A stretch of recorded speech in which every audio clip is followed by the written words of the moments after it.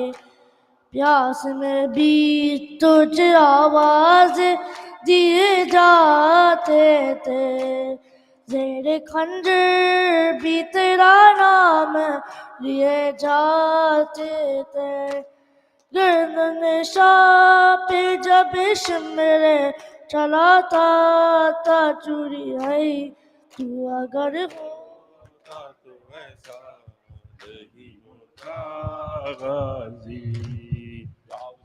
یا حسین یا حسین یا حسین یا حسین یا حسین یا حسین یا حسین یا حسین، لو علمدار علمدار علمدار چلا، لو علمدار علمدار علمدار چلا، لو علمدار علمدار علمدار چلا، لو علمدار علمدار علمدار چلا، مشک کاندھے پہ رکھی، مشک کاندھے پہ رکھی، پیاس کچھ اور بڑی، پیاس کچھ اور بڑی، آ گئی وہ بھی گھڑی، آ گئی وہ بھی گھڑی، جانب نہر چلی لے کے پھریرے کی ہوا، لو علمدار علمدار علمدار چلا، لو علمدار علمدار علمدار چلا، شور موجوں سے اٹھا، شور موجوں سے اٹھا، مرحبا صلی اللہ، مرحبا صلی اللہ، بولی غازی سے وفا، بولی غازی سے وفا، پیشوائی کو بڑا سر کو جھکائے دریا، لو علمدار علمدار علمدار چلا، لو علمدار علمدار علمدار چلا، پانی چلو میں لیا، پانی چلو میں لیا، دور سے ایک تیر لگا، دور سے ایک تیر لگا، دی سکینہ کو صدا، دی سکینہ کو صدا، پانی لاتا ہے میری جان ابھی تیرا سقا، لو علمدار علمدار علمدار چلا، لو علمدار علمدار علمدار چلا، مشک بھرنا تھی بھری، مشک بھرنا تھی بھری، خود بھی پیاسا تھا جری، خود بھی پیاسا تھا جری، تشنگی کہتی رہی، تشنگی کہتی رہی، پانی پی لے علمدار جو موقع ہے ملا، لو علمدار علمدار علمدار چلا، لو علمدار علمدار علمدار چلا، پھر بھی پانی نہ پیا، پھر بھی پانی نہ پیا، پیاس کو بھول گیا، پیاس کو بھول گیا، ثانی شیر خدا، ثانی شیر خدا، اپنے گھوڑے کو سوئے خیمہ جری لے کے مڑا، لو علمدار علمدار علمدار چلا، لو علمدار علمدار علمدار چلا صرف کوشش تھی یہی صرف کوشش تھی یہی پانی پہنچائیں ابھی پانی پہنچائیں ابھی پوری حسرت نہ ہوئی پوری حسرت نہ ہوئی ناگاہ مشق سکینہ پہ لگا تیر جفا لو علمدار علمدار علمدار چلا لو علمدار علمدار علمدار چلا تیر پر تیر چلے تیر پر تیر چلے شان غازی کے کٹے شان غازی کے کٹے رن میں عباس گرے رن میں عباس گرے کہتے تھے آؤ مدد کو میری ابن زہرا لو علمدار علمدار علمدار چلا لو علمدار علمدار علمدار چلا آکے لاشے پہ گرے آکے لاشے پہ گرے شاہدی روتے ہوئے شاہدی روتے ہوئے پھر یہ فرمانے لگے پھر یہ فرمانے لگے چھوڑ گئے تم بھی ہمیں دشت بلا میں تنہا لو علمدار علمدار علمدار چلا لو علمدار علمدار علمدار چلا علمدار علمدار علمدار چلا محمد وآل محمد صلوات.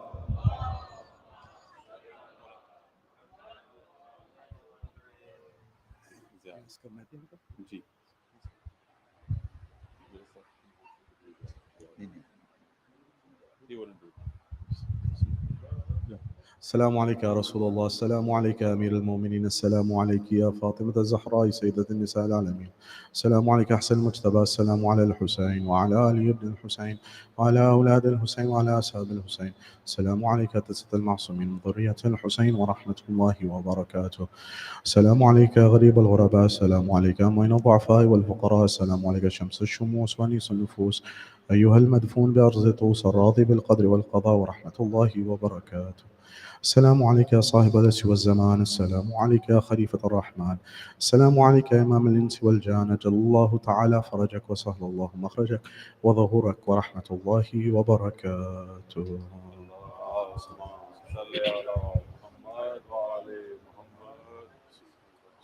اللهم كن لوليك الحجة بن الحسن صلواتك عليه وعلى آبائه في هذه الساعة وفي كل ساعة وليا وحافظا وقائدا وناصرا ودليلا وعينا حتى تسكنه أرضك توعا وتمتعه فيها طويلا برحمتك يا أرحم الراحمين.